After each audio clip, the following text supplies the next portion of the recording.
Hello दोस्तों, good morning. मैं नुपुर तेजस्वी आप सभी का स्वागत करती हूँ हमारे शो डेली डोज पर।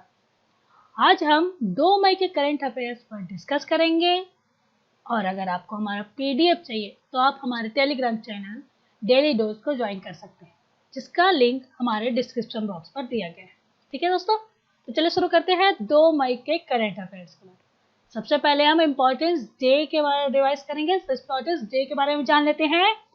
तो 1 मई को बनाया गया था अंतर्राष्ट्रीय मजदूर दिवस। अंतर्राष्ट्रीय मजदूर दिवस मनाया गया था 1 मई को, और जो अंतर्राष्ट्रीय मजदूर दिवस है इसे मई दिवस के नाम से भी जाना जाता है। ठीक है, और जो अंतर्राष्ट्रीय मजदूर दिवस की शुरुआत सबसे पहले 1 मई 1886 में अमेरिका में हुआ था। ठीक है, अंतर्राष्ट्रीय मजदूर दिवस 1 मई 1886 में अमेरिका में हुआ था, और जो इंडिया में इस मजदूर दिवस की शुरुआत 1 मई 1923 में हुई थी। ठीक है, और जो अंतर्राष्ट्रीय मजदूर दिवस मनाने का उद्देश्य यह है कि अंतर्राष्ट्रीय श्रम संघों को बढ़ावा देना और प्रोत्साहित करने के लिए इसे मनाया जाता है। ठीक है, जो मजदूर श्रमिक हैं उनको बढ़ावा देने के लिए, उनके काम को बढ़ावा देने के लिए यह अंतर्राष्ट्रीय मजदूर दिवस मनाया जाता है। उन्हें प्रोत्साहित करने के लिए यह मजदूर दिवस मनाया जाता है 1 मई को। ठीक, इसके साथ ही 1 मई को महाराष्ट्र दिवस भी मनाया जाता है। इस दिन इसकी स्थापना हुई थी। ठीक, इसके साथ ही ये तो था हमारा इम्पोर्टेंस डेज के बारे में। उसके बाद चलो दोस्तों शुरू करते हैं आज के करंट अफेयर्स 2 मई का। तो सबसे पहला क्वेश्चन है, भारतीय आदिवासी सहकारिता विपणन विकास संघ ट्राइफेड के द्वारा जारी आंकड़ों के अनुसार न्यूनतम समर्थन मूल्य पर देश के सबसे अधिक गौण वन उत्पादों की खरीद करने किस राज्य ने सरकार ने की? सबसे ज्यादा गौण वन उत्पादों की खरीद किस राज्य सरकार ने की है? वह राज्य सरकार है छत्तीसगढ़। ठीक है, छत्तीसगढ़ ने सबसे अधिक गौण वन उत्पादों की खरीद की है। ठीक है, ट्राइफेड ने जो आंकड़े जारी किए हैं उसमें जो सबसे इंडिया में सबसे अधिक खरीदारी गौण वन उत्पादों की खरीद करने वाला है छत्तीसगढ़ सरकार। छत्तीसगढ़ सरकार ने गौण वन उत्पादों की खरीदारी करने वाला सबसे अधिक खरीदारी करने वाला राज्य बन गया है छत्तीसगढ़। इसके साथ ही जो गौण वन उत्पाद है, जंगलों से लकड़ी के अलावा होने वाले अन्य उत्पादों की जो खरीद करता है वह गौण वन उत्पाद कहलाता है। ठीक है, वह उसके सबसे अधिक खरीदारी करने वाला है छत्तीसगढ़ सरकार। इसके साथ दूसरे है झारखंड और उड़ीसा, इसके 2 राज्य है जो इस तरह की खरीद करता है। ठीक है, और उसके साथ ही जो ट्राइफेड ने आंकड़े जारी किए हैं उसमें देश में अब तक 18,67,26,000 रुपए के गौण वन उत्पाद खरीदे गए, और जिसमें से छत्तीसगढ़ में वनवासियों और ग्रामीणों से 18,63,00,000 रुपए के अधिक मूल्य गौण उत्पादों की खरीदी की गई, जो देश में सभी राज्यों की तुलना में सबसे अधिक है। ठीक है, छत्तीसगढ़ सरकार ने 18,63,00,000 करोड़ रुपए के गौण वन उत्पादों की खरीदारी की।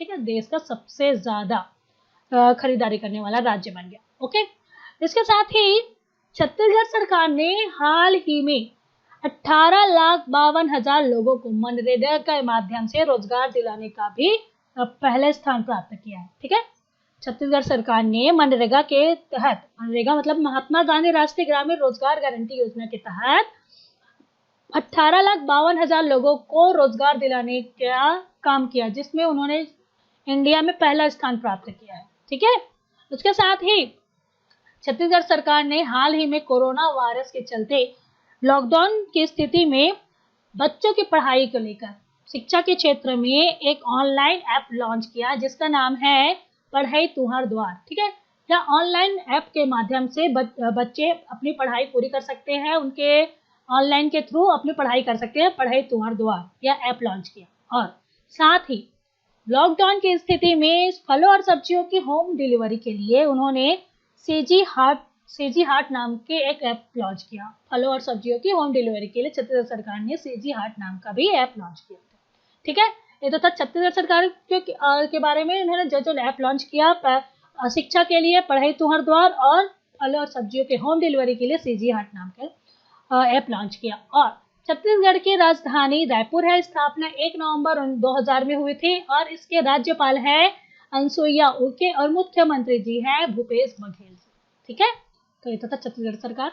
उसके बाद आगे बढ़ते हैं। आगे आगे का क्वेश्चन है हमारा कि निम्न में से आईआईटी में बेहद कम लागत में तैयार होने वाले बेद का खास आइसोलेशन वार्ड तैयार किया है। ठीक है, बेद का खास आइसोलेशन वार्ड तैयार किया है आईआईटी गुवाहाटी ने। ठीक है, आईआईटी गुवाहाटी ने हाल ही में बेद का खास आइसोलेशन वार्ड तैयार किया। इसके साथ ही उन्होंने एक कोरोना आइसोलेशन वार्ड भी तैयार किया है। ठीक है, एक फर्नीचर बेड का एक खास फर्नीचर तैयार किया है और साथ ही एक आइसोलेशन वार्ड भी तैयार किया है, जिसमें इसे ये जो आइसोलेशन वार्ड है उसे आवश्यकता अनुसार कहीं पर भी खड़ा कर सकते हैं, स्थायी रूप से अस्पताल तैयार किया जा सकता है। ठीक है, और इसके साथ ही आईआईटी गुवाहाटी के छात्रों ने एक इंक्यूबेशन बॉक्स बनाया है। ये इंक्यूबेशन बॉक्स इस तरह से बनाया है जिसमें मरीजे के सर के ऊपर इसे रखा जाता है ताकि इसमें से जो निकलने वाले बैक्टीरिया है उसको वह बाहर आने नहीं देती, जिससे उनके इलाज कर रहे डॉक्टरों को इनसे कोई इन्फेक्शन नहीं फैलता है। ठीक है, आईआईटी गुवाहाटी के छात्रों में कम लागत में इंक्यूबेशन बॉक्स बनाया। ठीक, इसके साथ ही ये आईआईटी गुवाहाटी ने हाल ही में एक एंटी माइक्रोबियल स्प्रे और 3D प्रिंटेड ईयर गार्ड भी बनाया था। ठीक है, आईआईटी गुवाहाटी के छात्रों ने एंटी माइक्रोबियल स्प्रे बनाया था जो पीपीई किट पे छिड़कने से उनके सारे वायरस नष्ट हो जाते हैं, और 3D प्रिंटेड ईयर गार्ड भी बनाया था जिसे फेस मास्क की सहायता से उसे लगाया जाता है। फेस मास्क को लगाने के लिए इसकी सहायता ली जाती है 3D प्रिंटेड ईयर गार्ड की। ठीक है, जिसे साइज के हिसाब से एडजस्ट भी किया जा सकता है। ठीक, इसके साथ ही इस आईआईटी गुवाहाटी के डायरेक्टर है प्रोफेसर टीजी सीथराम जी। ठीक है, ये तो था आईआईटी गुवाहाटी के बारे में, जिन्होंने हाल ही में बेड का खास फर्नीचर तैयार किया और आइसोलेशन वार्ड बनाया और इंक्यूबेशन बॉक्स बनाया। ठीक है, आईआईटी गुवाहाटी ने। उसके बाद आगे बढ़ते हैं। आगे का क्वेश्चन है हमारा, चुनाव आयोग इस महीने की 21 तारीख को महाराष्ट्र विधान परिषद की कितनी सीटों के लिए चुनाव का आयोजन करेगा? ठीक है, महाराष्ट्र के 9 सीटों के लिए चुनाव आयोग परिषद महाराष्ट्र विधानसभा के 21 तारीख को 9 सीटों के लिए चुनाव कराएगा। ठीक है, उसके साथ ही चुनाव आयोग के मुख्य चुनाव आयुक्त है सुनील अरोड़ा जी, और महाराष्ट्र के राज्यपाल है भगत सिंह कोश्यारी, मुख्यमंत्री है उद्धव ठाकरे जी। ठीक है, ये तो था चुनाव आयोग करेंगे महाराष्ट्र विधानसभा की 9 सीटों के लिए चुनाव। ठीक है दोस्तों, तो चलिए आगे बढ़ते हैं। आगे का क्वेश्चन है हमारा, G20 डिजिटल मंत्रियों के शिखर सम्मेलन में महामारी से लड़ने के लिए समन्वित वैश्विक डिजिटल कार्यवाही करने का आह्वान किया गया है। सम्मेलन में भारत का प्रतिनिधित्व किसने किया? ठीक है, G20 डिजिटल मंत्रियों के सम्मेलन में भारत का प्रतिनिधित्व किए हैं रविशंकर प्रसाद। ठीक है, रविशंकर प्रसाद जी ने भारत का प्रतिनिधित्व किया है। रविशंकर प्रसाद जी संचार और इलेक्ट्रॉनिक तथा सूचना प्रौद्योगिकी मंत्री है हमारे भारत के। सूचना संचार और इलेक्ट्रॉनिक तथा सूचना प्रौद्योगिकी मंत्री रविशंकर प्रसाद जी ने G20 डिजिटल मंत्रियों के शिखर सम्मेलन में हमारे भारत का प्रतिनिधित्व किया है। ठीक है, इसके साथ ही हाल ही में जो G20 सम्मेलन में कृषि मंत्रियों का सम्मेलन हुआ, उसमें कृषि मंत्री नरेंद्र सिंह तोमर ने वीडियो कॉन्फ्रेंस के जरिए G20 के कृषि मंत्रियों की बैठक में भी भाग लिया था। और उससे पहले उसके साथ ही वित्त मंत्री श्री निर्मला सीतारमण ने भी G20 सम्मेलन हुआ था, जिसमें वित्त मंत्रियों के सम्मेलन हुआ था, उनमें भी G20 इसमें कॉन्फ्रेंस के माध्यम से इस सम्मेलन में भाग लिया था। इसके साथ ही जो G20 का आयोजन हो रहा है, इसकी अध्यक्षता कर रहे हैं सऊदी अरब के जल एवं कृषि मंत्री अब्दुल रहमान अल्फाजली कर रहे हैं इसकी अध्यक्षता सऊदी अरब में, और सऊदी अरब की मुद्रा है सऊदी रियाल। ठीक है दोस्तों, इसके G20 की अध्यक्षता कर रहा है सऊदी अरब, जिसके हमारे देश से कृषि मंत्री नरेंद्र सिंह तोमर ने भाग लिया था। वित्त मंत्री निर्मला सीतारमण ने भी इस कॉन्फ्रेंस में भाग लिए थे। उसके साथ ही हाल ही में संचार एवं इलेक्ट्रॉनिक तथा सूचना प्रौद्योगिकी मंत्री रविशंकर प्रसाद जी ने इस वीडियो कॉन्फ्रेंसिंग में भाग लिया। ठीक है, इसके साथ ही आगे बढ़ते हैं। आगे का क्वेश्चन है हमारा, कि हिमाचल के शिमला स्थित सेना प्रशिक्षण कमान के नए प्रमुख के रूप में नियुक्त किए गए हैं। ठीक है, नए प्रमुख के रूप में नियुक्त किए गए हैं लेफ्टिनेंट जनरल राज शुक्ला जी। ठीक है, लेफ्टिनेंट जनरल राज शुक्ला जी को नए सेना प्रशिक्षण कमान के रूप में नियुक्त किया है और अंडमान निकोबार द्वीप समूह के नए अगले प्रमुख नियुक्त के रूप में नियुक्त किया गया है लेफ्टिनेंट जनरल मनोज पांडे। ठीक है, जो शिमला स्थित सेना प्रशिक्षण कमान के नए प्रमुख तो बनेंगे लेफ्टिनेंट जनरल राज शुक्ला और अंडमान निकोबार कमान के अगले प्रमुख नियुक्त करेंगे लेफ्टिनेंट जनरल मनोज पांडे जी। ठीक है दोस्तों, तो चलिए शुरू करते हैं। आगे का क्वेश्चन है हमारा, आर्थिक मामलों के सचिव के रूप में पदभार ग्रहण किया। ठीक है, आर्थिक मामलों के सचिव के रूप में पदभार ग्रहण करेंगे तरुण बजाज जी। तरुण बजाज जी हैं जो आर्थिक मामलों के सचिव के रूप में पदभार ग्रहण करेंगे। वे अतनु चक्रवर्ती का स्थान लेंगे। तरुण बजाज जी अतनु चक्रवर्ती का स्थान लेंगे जो हाल ही में रिटायर्ड हो गए हैं। 30 अप्रैल को इनका रिटायरमेंट हुआ है। अतनु चक्रवर्ती का इनका स्थान लेंगे तरुण बजाज जी आर्थिक मामलों के सचिव के रूप में। और जो तरुण बजाज जी हैं वे 1988 बैच के IAS अधिकारी हैं जो आर्थिक मामलों के सचिव बनने से पहले हाल ही में प्रधानमंत्री कार्यालय के अतिरिक्त सचिव थे। ठीक है, प्रधानमंत्री कार्यालय के अतिरिक्त सचिव थे जिन्हें हाल ही में आर्थिक मामलों के सचिव नियुक्त किया गया है तरुण बजाज जी। ठीक है, चलिए दोस्तों फिर आगे का क्वेश्चन है। उसके बाद है, महिला एवं बाल विकास मंत्रालय के में सचिव के रूप में पदभार किसने संभाला? महिला एवं बाल विकास मंत्रालय के सचिव के रूप में पदभार संभाले हैं तो अजय तिर्की जी ने। अजय तिर्की जी जो कि 1987 बैच के IAS अधिकारी, मध्य प्रदेश कैडर के 1987 बैच के IAS अधिकारी है जिन्हें रविंद्र पवार का स्थान लिया है। जिन्होंने रविंद्र पवार का स्थान लिया है अजय तिर्की जी ने। महिला एवं बाल विकास मंत्रालय के नए सचिव बने अजय तिर्की जी जिन्होंने रविंद्र पवार का स्थान लिया, जो उनको हाल ही में सेवानिवृत्त हुए रविंद्र पवार जी उनका स्थान लिए हैं अजय तिर्की जी ने। ये है मध्य प्रदेश कैडर के IAS अधिकारी 1987 बैच के। ठीक है, तो चलिए ठीक है आगे का क्वेश्चन है, सार्वजनिक क्षेत्र की बिजली उत्पादक कंपनी NTPC के परिचालन निदेशक का पद ग्रहण किसने किया है? ठीक है, NTPC के बिजली उत्पादक कंपनी NTPC के परिचालन निदेशक बने हैं रमेश बाबू। ठीक है, रमेश बाबू NTPC के परिचालन निदेशक बना है।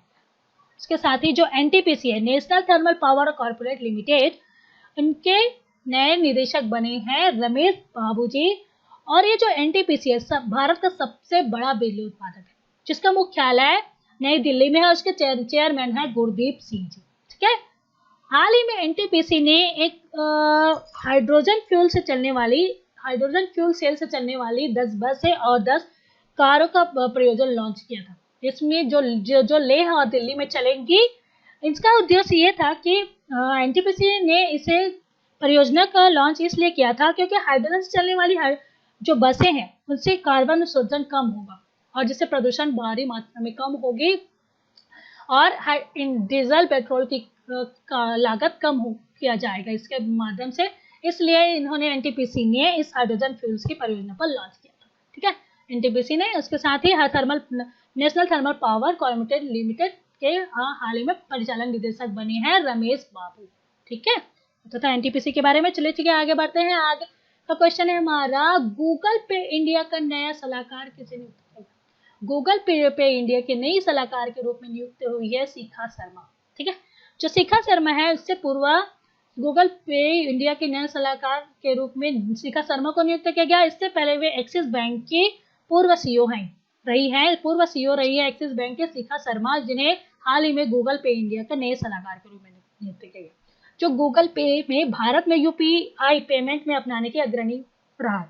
ठीक है, गूगल पे UPI आधारित डिजिटल पेमेंट ऐप है। ठीक है, उसके साथ ही UPI यूनिफाइड पेमेंट इंटरफेस, इसके माध्यम से गूगल पे काम करता है। और हाल ही में गूगल पे ने लॉकडाउन की स्थिति में घरों में रहने वाले लोगों को लिए जो जरूरी सामान है, किराने के जरूरी सामानों को पहुंचने के लिए स्थानीय स्टोर तक उनको खोजने के लिए बेंगलुरु में एक ऐप लॉन्च किया उन्होंने। गूगल पे ने नियर स्पॉट करके एक ऐप लॉन्च किया है, जिसके माध्यम से वहाँ के बेंगलुरु में रहने वाले लोग अपने नियरेस्ट जो किराने स्टोर के उसका पता लगा सकते हैं। ठीक है, उसके साथ ही ये तो था गूगल पे के बारे में। गूगल पे की इंडिया के नए सलाहकार बने शिखा शर्मा जी।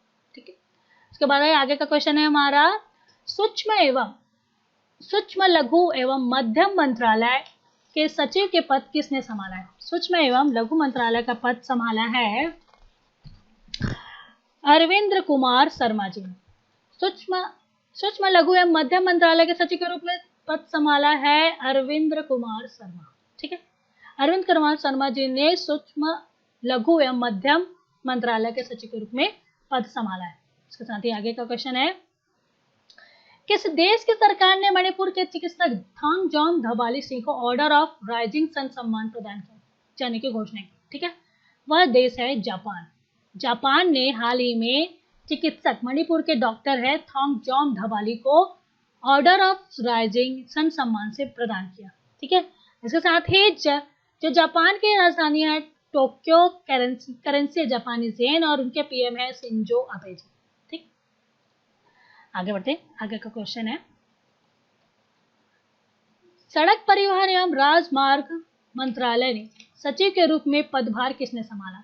सड़क परिवहन एवं राजमार्ग मंत्रालय के सचिव के रूप में पदभार संभाले हैं गिरधर अरमाने जी ने। ठीक है, गिरधर अरमाने जी ने यह पद संभाला है और उसके साथ ही ठीक है उन्होंने यह पद संभाला है। और ठीक है, आगे बढ़ते, आगे का क्वेश्चन है हमारा, Honda motorcycle and scooter India private भारतीय परिचालन का अध्यक्ष सीईओ और प्रबंध निदेशक नियुक्त किया है। ठीक है, प्रबंध निदेशक नियुक्त किया है अस्तुषी उगाटा को।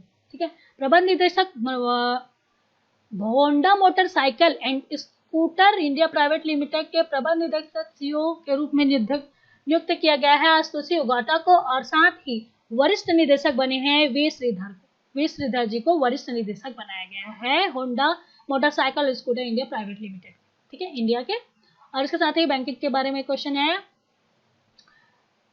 एनएलसी इंडिया लिमिटेड कोयला मंत्रालय के अंतर्गत आने वाला एक नवरत्न सार्वजनिक उद्यम ने पहली बार कोयले का उत्पादन शुरू किया। इसकी उत्पादन क्षमता कितने मिलियन टन प्रति वर्ष की? ठीक है, इसका है सी आंसर सही है 20 मिलियन टन प्रति वर्ष रखा गया है इसका उत्पादन क्षमता। इसका उत्पादन ओडिशा में इसे राज्य तालाबीरा 2 और 3 खानों के उत्पादन शुरू किया गया है। इसकी उत्पादन क्षमता 20 मिलियन टन प्रति वर्ष रखी गई। इसका उपयोग मौजूदा और भविष्य के कोयले से चलने वाली बिजली संयंत्रों की आवश्यकताओं को पूरी करने के लिए किया गया है। ठीक है, इसका उपयोग फ्यूचर में बिजली संयंत्रों की आवश्यकताओं को पूरी करने के लिए 20 मिलियन टन प्रति वर्ष के उत्पादन की क्षमता रखी गई है। ठीक है, उसके साथ ही एनएलसी इंडिया लिमिटेड के हेडक्वार्टर है चेन्नई, उसके अध्यक्ष हैं श्री राकेश कुमार। ठीक है, उसके साथ ही आगे बढ़ते हैं, हमारा आगे का क्वेश्चन है, अंतरराष्ट्रीय बजट पार्टनरशिप द्वारा संचालित ओपन बजट सर्वेक्षण हाल ही में जारी किया गया। इस सूची में भारत का स्थान कौन सा है? ठीक है, इस सूची में भारत का स्थान है 53। ठीक है, भारत का स्थान है 53वें पर। ठीक है, वे 53वें स्थान पर है। 117 देशों में भाग लिया, उसमें से 53वें स्थान पर भारत है। और साथ ही अंतरराष्ट्रीय बजट भागीदारी IBP ने भारत के केंद्रीय बजट प्रक्रिया में 100 में से 49% स्कोर प्रदान किया है। भारत ने 100 में 49 अंक मिले हैं। उसके साथ ही दक्षिण अफ्रीका को 87, मैक्सिको को 82 और ब्राजील को 81 स्कोर प्राप्त हुए। ठीक है, उसके साथ ही अंतरराष्ट्रीय बजट भागीदारी की हेडक्वार्टर है वाशिंगटन DC और फाउंडेड उनकी स्थापना हुई 1997 में। ठीक है दोस्तों, चलिए ठीक है, आगे बढ़ते हैं। आगे का क्वेश्चन है हमारा खेल से संबंधित, ICC men's test team ranking में भारत का स्थान कौन सा? ठीक है, भारत का स्थान है तीसरा। भारत का स्थान है तीसरा ICC मेंस टेस्ट उसमें। और उसके साथ ही पहले स्थान पर है ऑस्ट्रेलिया, दूसरे स्थान पर है न्यूजीलैंड, तीसरे स्थान पर है हमारा इंडिया। इंडिया को 114 अंक मिले हैं तीसरे स्थान पर, और सबसे पहले ऑस्ट्रेलिया जिसको 116 अंक मिला है, और न्यूजीलैंड को 115 अंक मिले हैं। उसके साथ ही पुरुषों की वनडे रैंकिंग के नेतृत्व में शीर्ष पर इंग्लैंड है और दूसरे स्थान पर भारत है, जो कि 2016 में यह पहली बार हुआ है जब वह दूसरे स्थान पर है। ठीक है, भारत दूसरे स्थान पर है। उसके साथ ही आगे बढ़ते हैं। आगे का क्वेश्चन है, कीवी क्रिकेट शीर्ष पुरस्कार सर रिचर्ड हैडली किसने जीता है? ठीक है, कीवी क्रिकेट का शीर्ष पुरस्कार सर रिचर्ड हैडली पदक जीता है रॉस टेलर। ठीक है, रॉस टेलर ने यह पदक जीता है। सर रिचर्ड हैडली पदक रॉस टेलर ने जीता है। इससे पहले स्टीफन फ्लेमिंग को उन्होंने पीछे छोड़ दिया। इससे पहले स्टीफन फ्लेमिंग को यह पदक दिया गया था, जिसे हाल ही में रॉस टेलर ने जीता है। रॉस टेलर को यह तीसरी बार है जब सर रिचर्ड हैडली पदक मिला है। ठीक है, सर रिचर्ड हैडली पदक रॉस टेलर को 3 बार मिल चुका है। इससे पहले स्टीफन फ्लेमिंग को मिला हुआ था और इसके बाद उन्होंने पीछे छोड़ दिया उन्हें रॉस टेलर ने स्टीफन फ्लेमिंग को। उसके साथ ही टीम साउथी को वर्ष का सर्वश्रेष्ठ टेस्ट खिलाड़ी के रूप में चुना गया है। टीम साउथी को वर्ष का सर्वश्रेष्ठ खिलाड़ी के रूप में चुना गया है। उससे पहले जो टीम साउथी है उन्हें पिछली बार सर्वश्रेष्ठ गेंदबाज के रूप में भी चुना गया था। ठीक है, इन तीनों प्रारूप में 100 अंतरराष्ट्रीय मैच खेलने वाले दुनिया के पहले क्रिकेटर बनी है रॉस टेलर। ठीक है, चलो दोस्तों ये तो था खेल के बारे में। चलिए आगे बढ़ते हैं। आगे का क्वेश्चन है हमारा, मैक्सिको के प्रसिद्ध ऑस्कर सावेज का गुरुवार को 85 वर्ष की आयु में निधन हो गया। वे किस क्षेत्र से संबंधित थे? वे एक सिंगर थे। ठीक है, जो ऑस्कर सावेज जी थे जिनका हाल ही में 85 वर्ष की आयु में निधन हुआ, वे एक सिंगर थे। ठीक है, कोरोना वायरस की वजह से इनका निधन हो गया है। उसके बाद ही आगे का क्वेश्चन है हमारा, लास्ट क्वेश्चन है, हेमा भराली का निधन हो गया। वे किस क्षेत्र से थी? वे थी एक स्वतंत्रता संग्राम सेनानी। हेमा भराली जी एक स्वतंत्रता संग्राम सेनानी थी जिनका हाल ही में निधन हो गया। ठीक है दोस्तों, तो दोस्तों ये तो था आज हमारा 2 मई का करंट अफेयर्स। तो चलिए और कल 1 मई के करंट अफेयर्स का रिवीजन कर लेते हैं। ठीक है, चलिए दोस्तों शुरू करते हैं। अंतर्राष्ट्रीय जज दिवस कब मनाया जाता है? अंतर्राष्ट्रीय जज दिवस मनाया जाता है 30 अप्रैल को। हाल ही में किस राज्य के टेलीमेडिसिन सेवा और ई अस्पताल सेवा शुभारंभ किया? टेलीमेडिसिन सेवा और अस्पताल सेवा शुरू किया है उत्तराखंड सरकार ने। ठीक है, मोबाइल फीवर क्लिनिक किस राज्य परिवहन निगम ने शुरू किया है? मोबाइल फीवर क्लिनिक कर्नाटक राज्य परिवहन मंत्रालय ने शुरू किया। ठीक है, मोबाइल फीवर क्लिनिक शुरू किया है कर्नाटक राज्य ने। ठीक है, उसके साथ ही हाल ही में किस राज्य सरकार ने राजस्व नुकसान से निपटने के लिए इंडियन मेड फॉरेन लिकर पर उत्पाद शुल्क 10% बढ़ाने की बात कही है? ठीक है, राजस्थान ने इंडियन मेड फॉरेन लिकर पर उत्पाद पर 10% बढ़ाने की बात कही है। ठीक है, उसके साथ ही कावेरी जल प्रबंधन प्राधिकरण को अब आधिकारिक तौर पर किस मंत्रालय के अधीन लाया गया है? इसे जल शक्ति मंत्रालय के अधीन लाया गया है, कावेरी जल प्रबंधन प्राधिकरण को। ठीक है, उसके साथ ही आगे का क्वेश्चन है, कर्नाटक के मुख्यमंत्री बीएस येदियुरप्पा ने गुरुवार को आंगनबाड़ी कार्यकर्ताओं, सहायकों और पुलिस को कितने लाख रुपए की अनुग्रह राशि देने की घोषणा की यदि उनके कोविड-19 की वजह से मृत्यु हो जाने पर 30 लाख की मुआवजा देने की कर्नाटक सरकार ने घोषणा की। उसके साथ ही भारत के दवा महानियंत्रक ने कोरोना वायरस संक्रमित मरीजों को फेविपिराविर गोलियों का परीक्षण करने के नियम में से किन फार्मास्यूटिकल को कंपनी दी अनुमति दी है? वह फार्मास्यूटिकल कंपनी है ग्लेनमार्क फार्मास्यूटिकल कंपनी जिसको फेविपिराविर गोलियों के परीक्षण का अनुमति दिया है भारत की दवा महानियंत्रक। ठीक है, इसके साथ ही आगे बढ़ते हैं। निम्न में से किसी अत्याधुनिक चिकित्सा उपकरणों की विनिर्माण सुविधा के लिए BSI से प्रतिष्ठित ISO ने प्रमाण पत्र जारी किया है? वो मॉडर्न लेबोरेटरी लिमिटेड को यह प्रमाण पत्र दिया गया है। ठीक है, इसके बाद है, हाल ही में मिनिस्ट्री ऑफ शिपिंग ने अपनी वेबसाइट को एक नया रूप दिया। 30 अप्रैल 2020 को इसे लॉन्च किया गया। यह नई वेबसाइट का नाम क्या है? इस वेबसाइट का नाम है shipmean.gov.in। ठीक है, इसके बाद है आगे का क्वेश्चन है, केंद्रीय मंत्री सड़क परिवहन एवं राजमार्ग और MSME से नितिन गडकरी ने bank of scheme ideas innovation research portal का शुभारंभ किया। यह पोर्टल एड्रेस क्या है? वह पोर्टल एड्रेस है ideas.msme.gov.in। ठीक है, इसके साथ ही आगे बढ़ते हैं। आगे क्वेश्चन है, निम्न में से किस संस्था के वैज्ञानिकों ने एक सुरक्षित और लागत प्रभावी नैनो मेडिसिन विकसित किया जो शरीर में ऑक्सीडेटिव तनाव को बदलकर नई बीमारी का इलाज करने का दावा करता है? ठीक है, इसे बनाया है CBS ने, मतलब SN Bose national centre for basic science Kolkata ने इसे बनाया है। ठीक है, नैनो मेडिसिन विकसित करने वाला। ठीक है, कम लागत वाला नैनो मेडिसिन विकसित किया है SN Bose national centre for basic science Kolkata ने। उसके साथ ही आगे बढ़ते हैं। महात्मा गांधी ग्रामीण रोजगार योजना मनरेगा के तहत 18 लाख से अधिक अकुशल कामगारों को रोजगार मुहैया कराने की सूची में पहला स्थान प्राप्त हुआ है छत्तीसगढ़ सरकार। ठीक है, छत्तीसगढ़ सरकार को मनरेगा के थ्रू 18 लाख से अधिक अकुशल कामगारों को रोजगार दिलाने के लिए पहला स्थान प्राप्त हुआ छत्तीसगढ़ सरकार। उसके बाद है अमेरिकी सरकार अपनी सहायता एजेंसी USAID के माध्यम से कोविड-19 के प्रसार को कम करने के लिए भारत की अतिरिक्त 3 मिलियन USD देने की घोषणा की। इस फंड को किस परियोजना की मुहैया कराया गया है? इसे पहल के लिए परियोजना के लिए मुहैया कराया गया है। पहल मतलब partnership for affordable health care access and लॉन्गराइटिस के लिए यह फंड को मुहैया कराया गया है। ठीक है, हाल ही में सार्वजनिक उद्यम चयन बोर्ड के अध्यक्ष के रूप में किसे नियुक्त किया गया है? हाल ही में सार्वजनिक उद्यम चयन बोर्ड के रूप में राजीव कुमार को नियुक्त किया गया है। और इसके साथ ब्राजील के भारत के नए राजदूत बने हैं सुरेश रेड्डी जी। सुरेश के रेड्डी को भारत के नए राजदूत, ब्राजील में भारत के नए राजदूत बने हैं सुरेश के रेड्डी। उसके बाद ग्लोबल रिसर्च और ब्रोकरेज हाउस UBS के मुताबिक फिस्कल ईयर 2020-21 में भारत की रियल GDP कितनी फीसदी रह सकती है? भारत की रियल GDP 0.4% रह सकती है ग्लोबल रिसर्च ब्रोकरेज हाउस के अनुसार।